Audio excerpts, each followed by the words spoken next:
Alam niyo, I do not know if you still believe in me.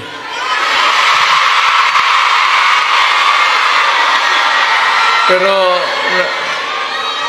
nakatingin ako sa inyo. Ano ko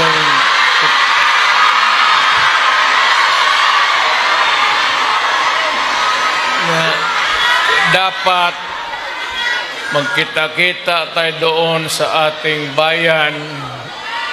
Kaya lang sa sitwasyon natin ngayon, kailangan talaga pumunta tayo sa ibang bayan maghanap buhay. Pero sa akin, the fact that malayo kayo sa pamilya ninyo,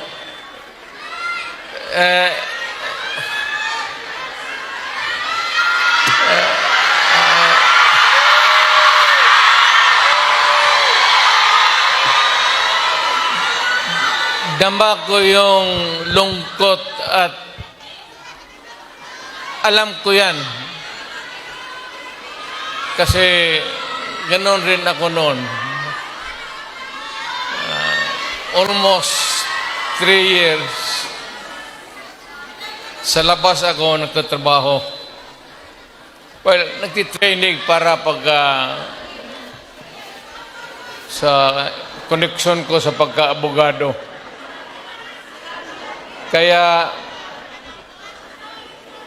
OFW, yan ang pinakamasarap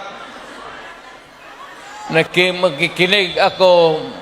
OFW, mabuhay kayong lahat.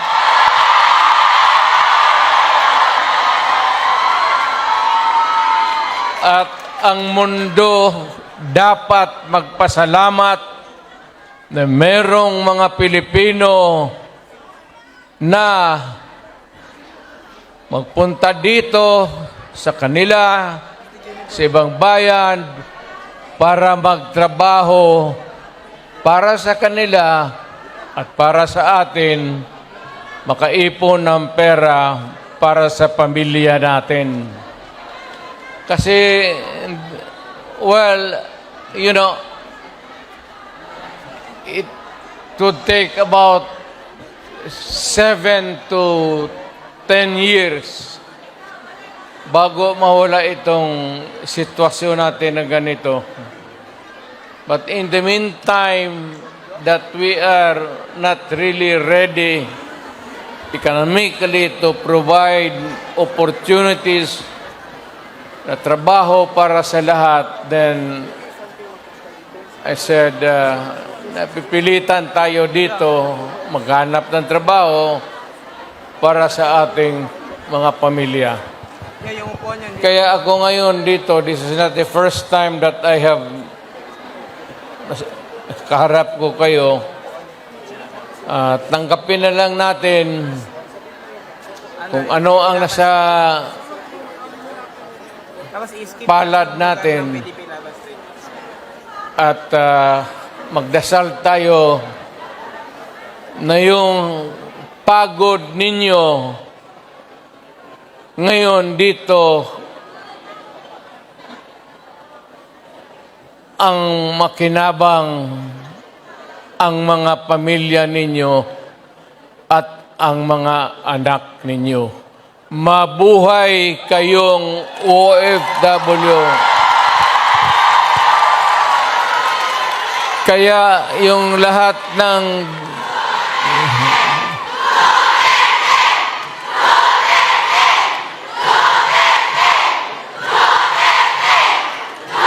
kaya kayong lahat ng mga dalaga pa,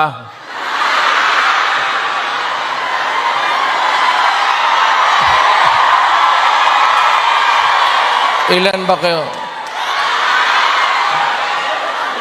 Matagal pa naman ako dito, 1 buwan pa.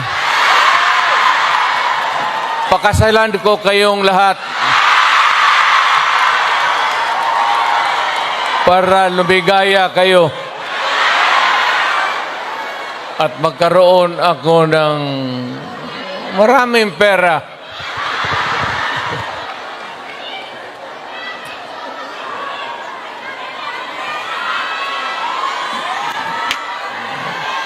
You know, hindi lang ito sa sabihin ninyo. Hindi ako nagbubula, ha? Yung mga taga rito na tumanda na nung nakilala yung pamilya ko. Yung matanda na, yung may karanasan sa Davao noon, alam ninyo yan na ang sitwasyon namin pareho sa inyo. Matagal kaming walang ama kasi abogado siya. Maano pa naman ang Pilipinas noon, ang hanap buhay nasa siyudad talaga. Ang abogado walang silbi dyan pag sa barangay. So, ganun na-experience namin ako, na ang tatay ko, iniwan kami sa lolo pati lula ko, at ang tatay ko nagtrabaho sa labas. Ganon, sa labas ng probinsya. So, damang-dama ko talaga yung buhay ninyo. Huwag na yung kalungkutan. Huwag na yung, kasi that's reality. Ginusto man natin sa hindi, kailangan talaga maghanap buhay. So, huwag na masyado yung mga sentimental na ano. Basta dito, punta tayo dito, nagtrabaho. At nandito kami, pinsan, napasyal ako, kasama ko ang anak ko. Saan ba si...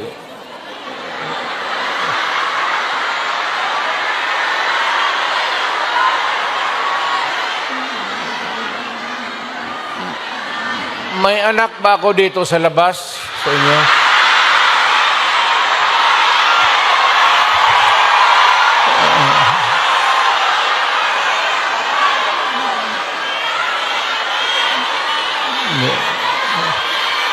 Sobra naman yung 5. Pagkaalam ko, 2.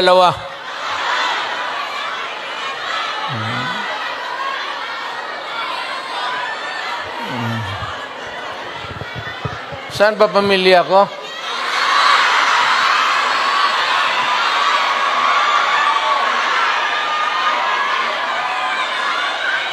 Wala pa, sir. Wala pa.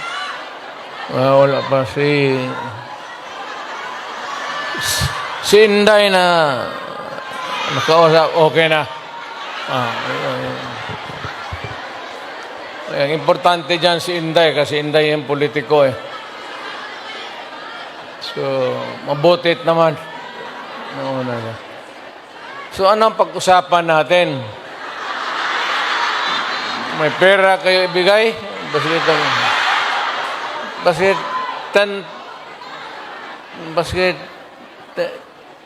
10 Hong Kong dollars lang. Marang makina akong kitain dito.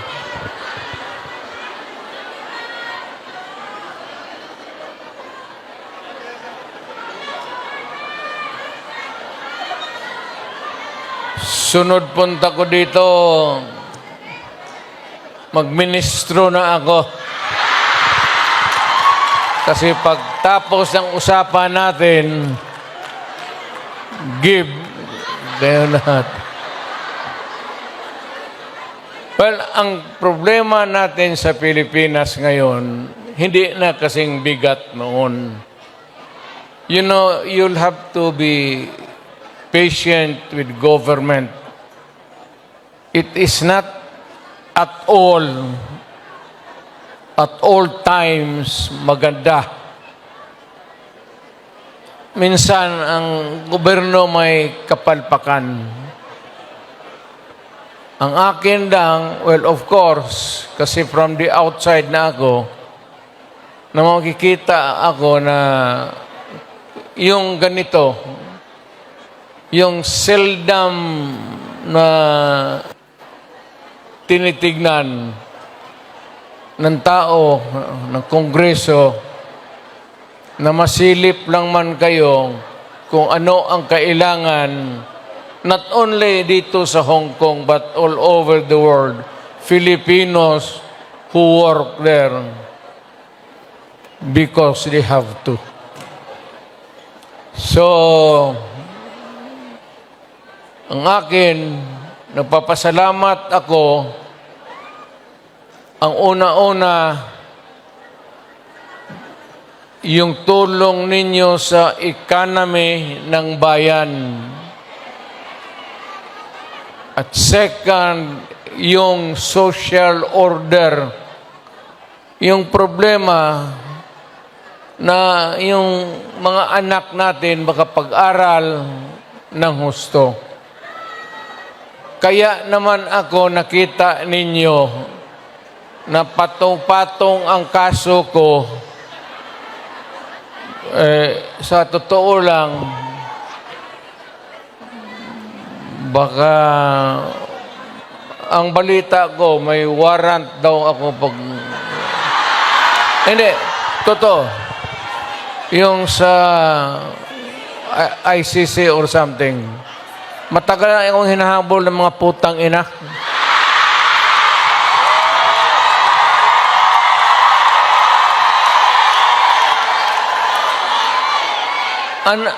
Ano man ang kasalanan ko, na ginawa ko man ang lahat sa panahon ko para may konting katahimikan at mapayapa ang buhay ng Pilipino.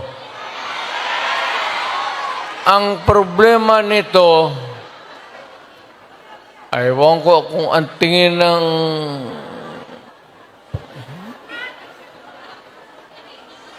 ako'y raw yung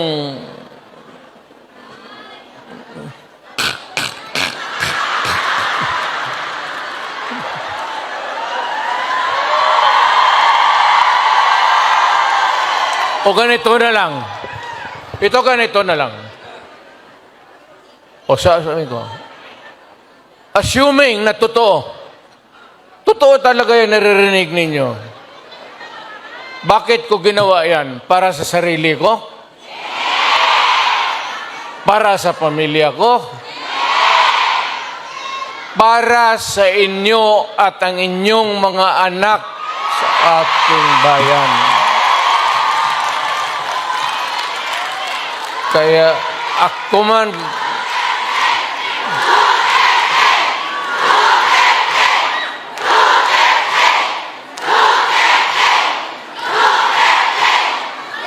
ang higiin ko na lang sa inyo, total, kung ganito man talaga ang swerte ko sa buhay, okay lang, tatanggapin ko yan.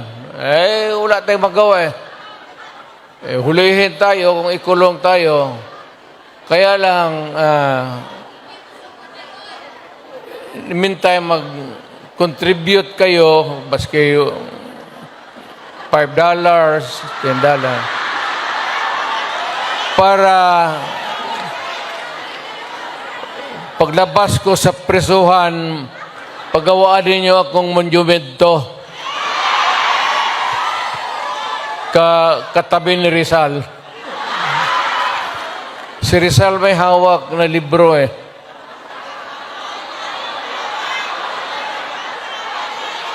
Akin.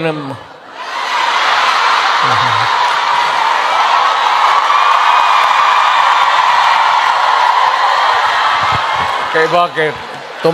Tumahimik ba ang bayan natin kung Filipinos,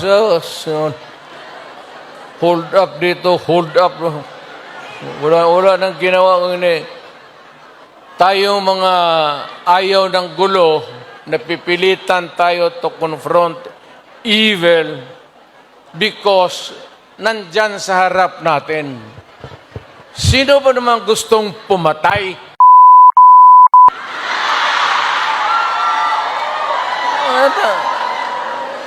Bakit ako why would I waste my time? Binila, pumapatay yan si Duterte, lumalabas ng gabi, ganon.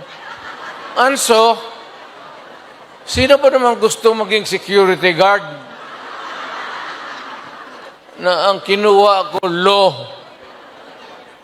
So, but, guro sa trabaho, saka alam mo sa gabi, diyan rin lumalabas yung mga masasamang tao. At diyan rin lumalabas yung nakakatakot na magandang babae sa buong bayan.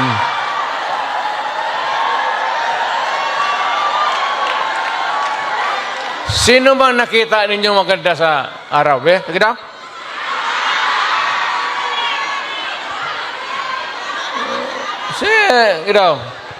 Sa araw. Yung nagtatrabaho, patay ng basket, na mamalinggi. Pero pagkagabi, makita mo, lumalabas. Mga anghel, gising na. Ang mga demonyo, tulog na.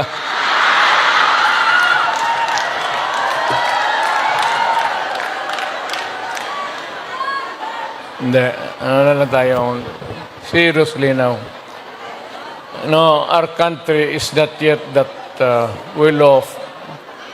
I'm very sorry na nakikita tayo dito at kayong napunta dito sa loob kasi sa labas, mga Pilipino rin naghihintay doon. So, sino may-ari itong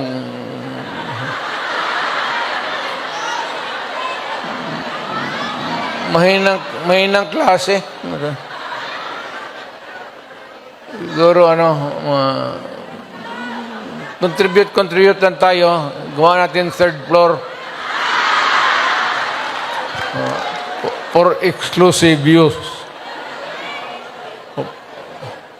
Para every Saturday makita-kita tayo.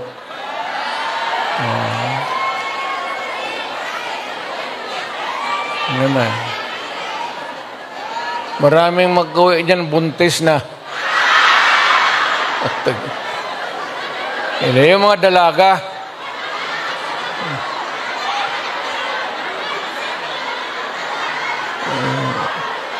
Mahirap kaya walang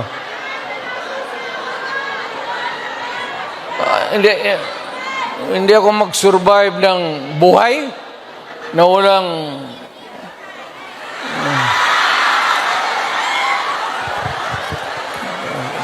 dito pa. Nandiyan ba asawa ko?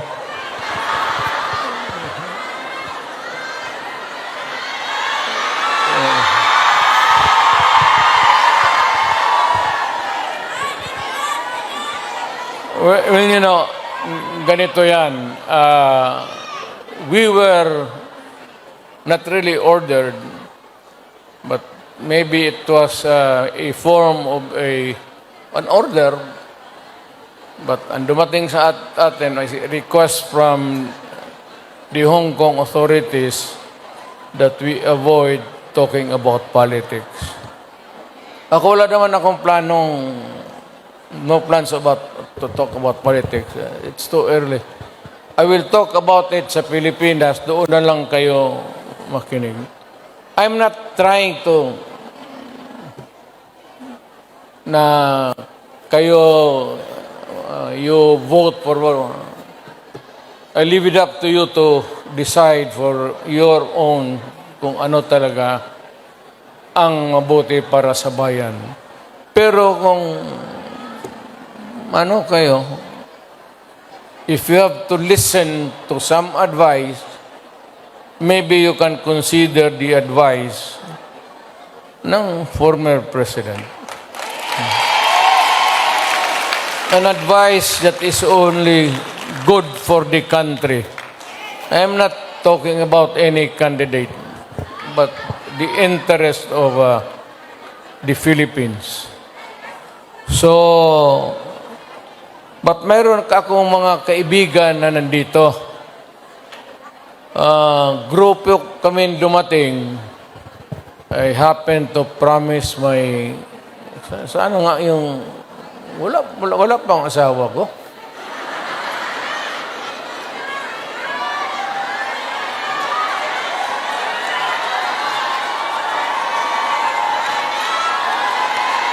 Wala ah.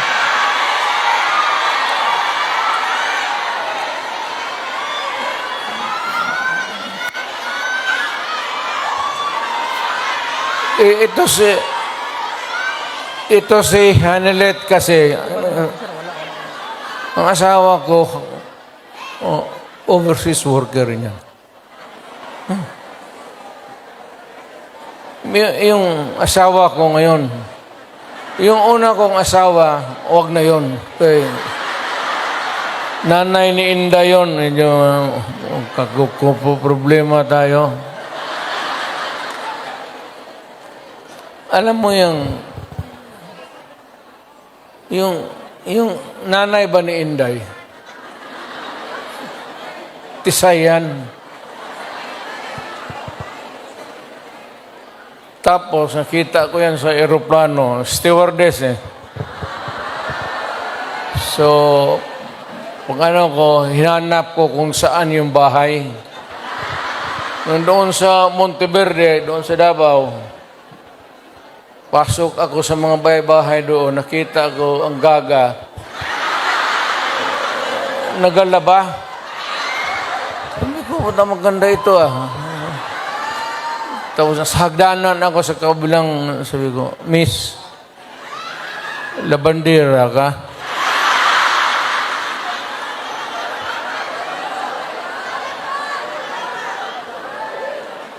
Ewan ko kung sinong taga-Davao dito. Wala yan.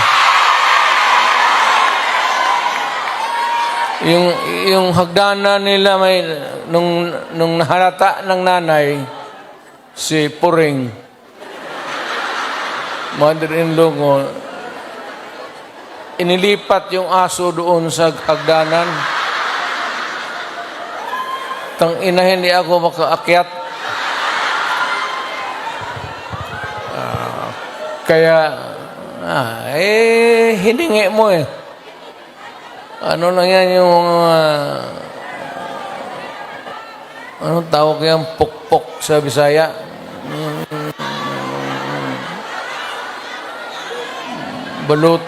Balutin mo ng karne, tapon mo doon. 2 araw, ang aso nila, 2 araw na ako na,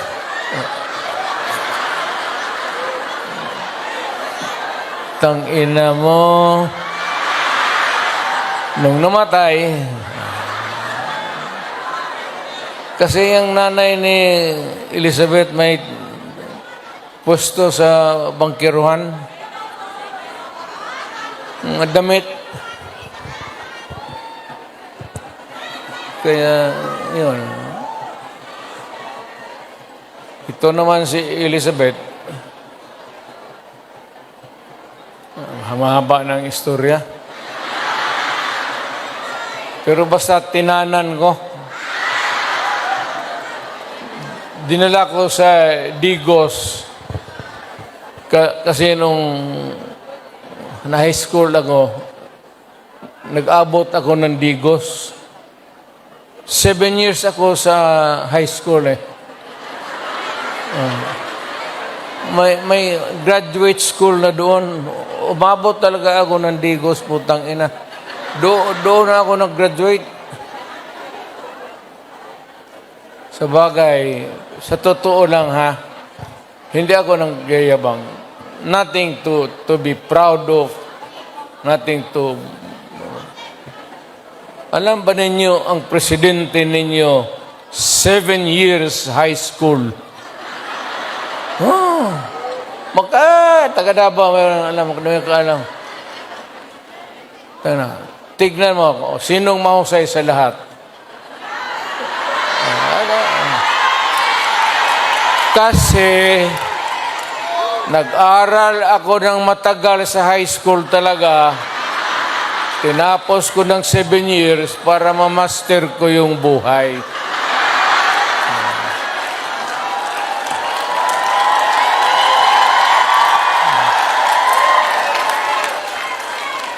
Ngayon, noon nagpunta ako dito, magpunta kami ng pamilya, wala man kaming kilala.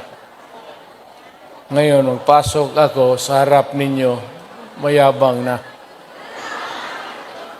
Mga kababayan, ano bang sunod ang gagawin natin? Ano ba itong Pilipinas? Maligaya kayo o hindi? Ay, maligaya pala ka. Sa bahay, hindi na. Yung Inday na. Yun ang maldita. Di ba sinabi ko sa inyo, sino yung mga matatanda dito nanan? Di ba sinabi ko sa inyo, maliit pa yan si Inday. Sinabi ko na sa inyo, maldita yan, bantay kayo. So, nakita nila nagbugbog ng pulis. Hindi lang yon. Hindi, yung nakita lang ninyo sa TV, maraming binugbog yan, mga driver namin, pati buang talaga yan si Inday. Pero kung yun ang masunod sa inyo, magsunod sa akin pagka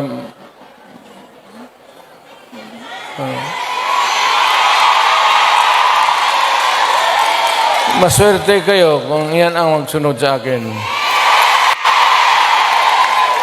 Kasi malapit na tayo talaga sa gira. Mamili kayo ng kalaban.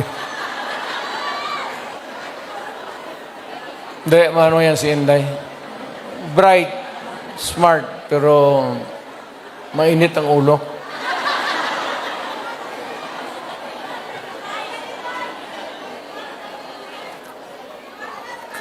Hindi na ako magtagal kasi ang pinunta namin dito, magpakilala naman. Sabihin ko lang yung mga pangalan, tandaan lang ninyo. Si attorney, si lawyer, Jimmy Bundok. Ayan, nandito pala eh. Then we have General, Philippine Constabulary ito, PPC. General Ronald Bato de la Rosa. Hinuli ng pulis. Pulis yun, huli nila. Tapos ang sunod, patron ito. Patron ito. Yung iba may mga medalya pa. Si Christopher. Saint Christopher. Senador para.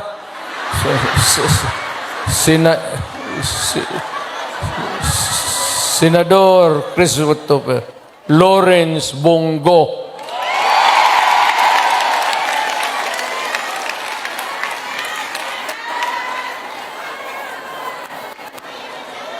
Ito yung si Bongo, noon po, the longest time nakikita ninyo, Mayor ako, ito yung aide ko.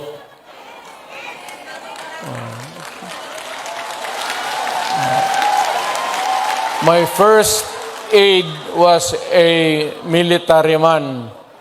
Si Lieutenant, si Jimboy, kabarkada niya, namatay. Tapos sabi niya, kung wala pa akong kapalit, many years ago, nag-volunteer siya. Sabi ko, sige. Pero mahusay, Senator Bongo. Pero walang ito bright ito. Bright talaga ito. Chinese eh. Check. Magkwenta ito sa yung mga finances namin, gano'n. Hindi na magamit ng calculator. Dito lang. Putang ako nga, 1 plus 1, 3 na.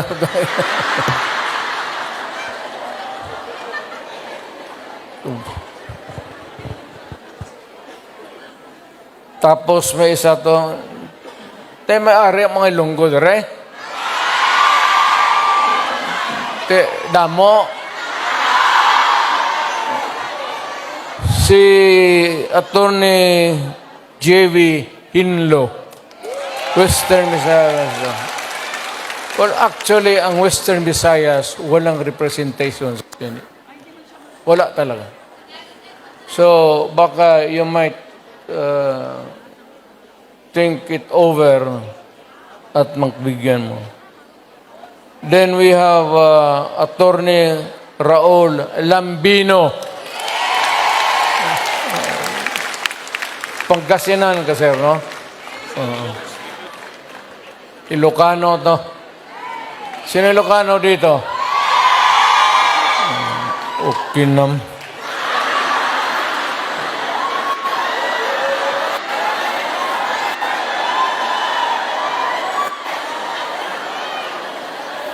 Ang sunod si Rodante Marcoleta. Is a very decent man.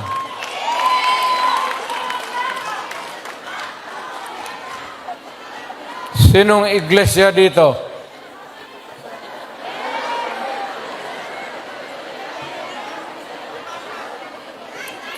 Kandidato natin yan, ha?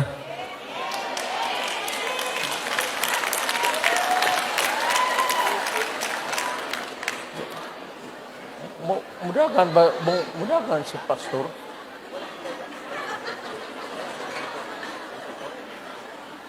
Kibuloy mo dagan. Si Pastor Kibuloy Mayor, nasa study. So kung hindi mo siya include sa ating sunod nga study. Puro mo dagan siya. Si Pastor Kibuloy. Andito pala. Hindi ko alam yan, ha? Honestly. Tatakbo pala. Baka naglakad ito kasi hanggang ngayon wala pa. Di ba siya yung kaharap ninyo palagi?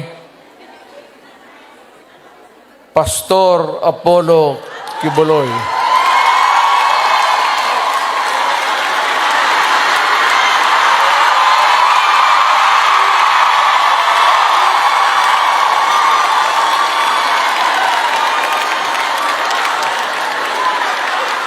Tingnan yung relo niya, pati yung relo ko. Pareho.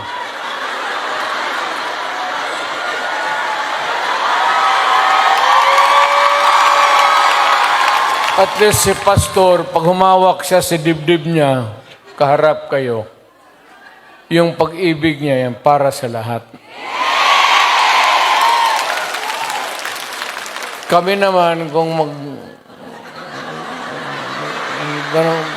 maglugod, tapos nakatingin ng magandang babae.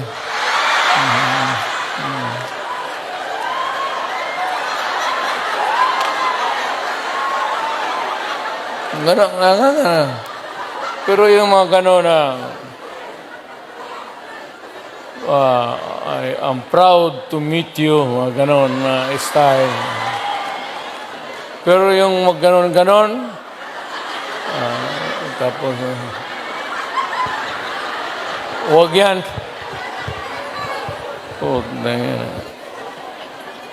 Ang sunod si Attorney Vic Rodriguez. Ito, mahusay ito. Mahusay talaga to. Galing ito ng Malacañang. Sana ito maging chief of staff, pero ayaw ko. I will not elaborate. Ayaw kong magsira ng tao. Pero ito, umalis ng Malacañang because it was a matter of principle for him. So, maintindihan na ninyo. Talagang prinsipyo na tao. So, itong isa,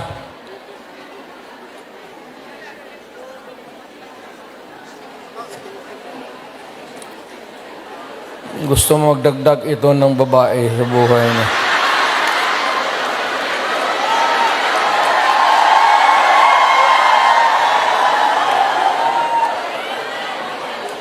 Itong magdagdag ito ng mga 3 pa, kulang ang sweldo nito. Si Epe sa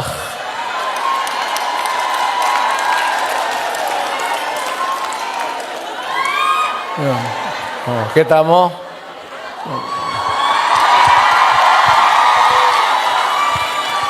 Basta yung magganyan-ganyan.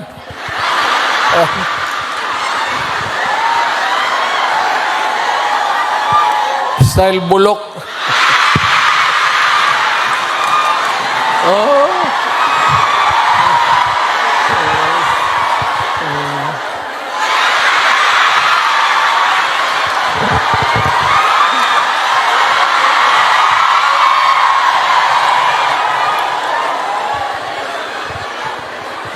Totoo. Ang kanya ako, Willie, na pakilala. Tapos, ibig mag-handshake, mag-ganun muna. Hindi ka naman Diyos. Ginagawa ka lang ng...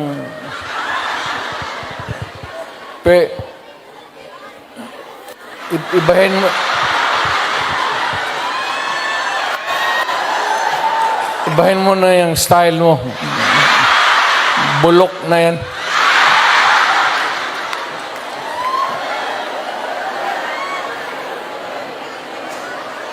Tapos may idagdag kami, kung sakali lang.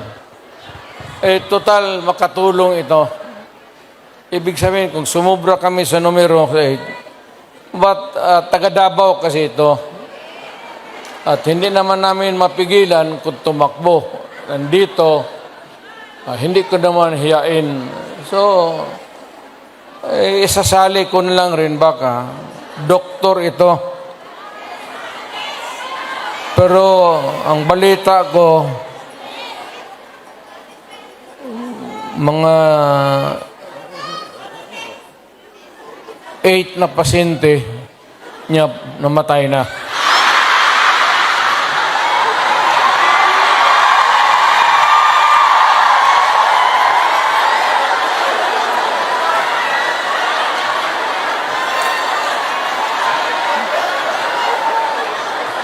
Either mali yung medisina binigay niya o pinatay niya kasi ayaw magbayad. Dr. Mata.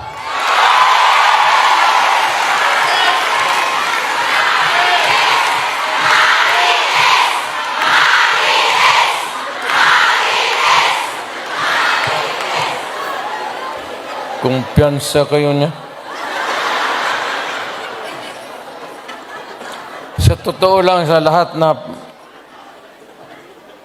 mahiya lang ako sa lahat na binasa ko,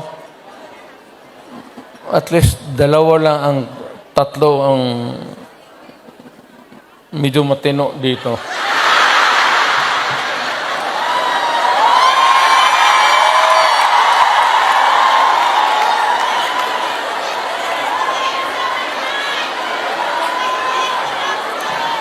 Ang hindi ko talaga masiguro itong si Bungo. Hindi, mababait ito sila lahat. I mean, mga kapatid, I will not, hindi ako ng muka.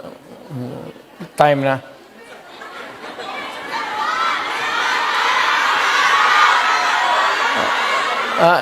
Ikaw yung manager dito? Ito yung mag-protocol, Mayor, na si Robin Padilla sa Dina Uban. 20 minutes pa, 20 minutes pa, 20 minutes.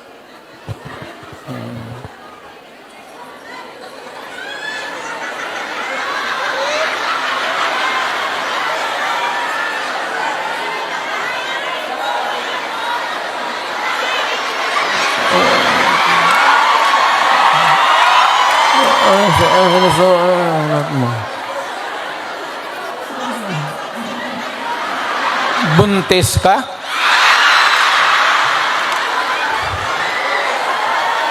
Imposible naman.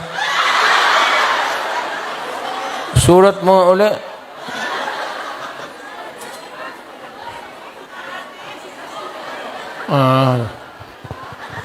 Kala ko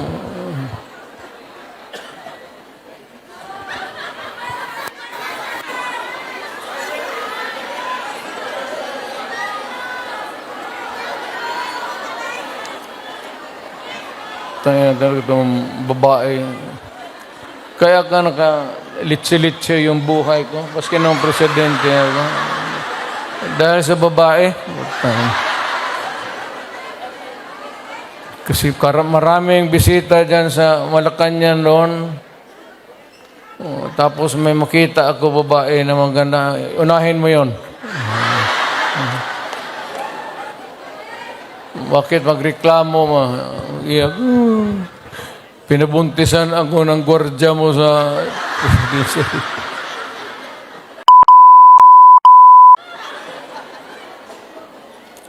Dito tayo sa party list.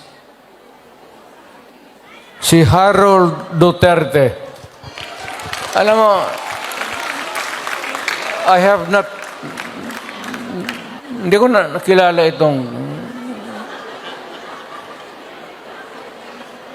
Nandito ba? Hindi ko talaga nakilala ito.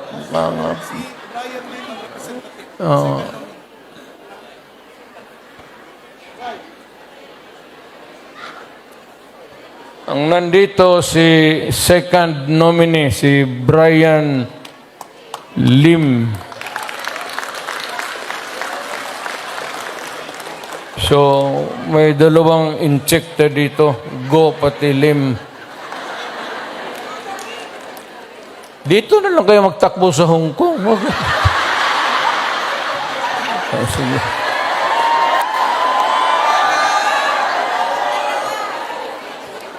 Then pangatlo si Johnny Toleran.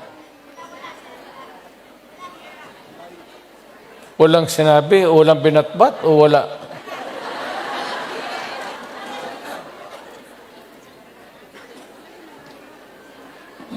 Bakit? Wala siyang pamasahe? Takbo-takbo ganyan lang yung mga yun. Takbo-takbo tapos walang pera.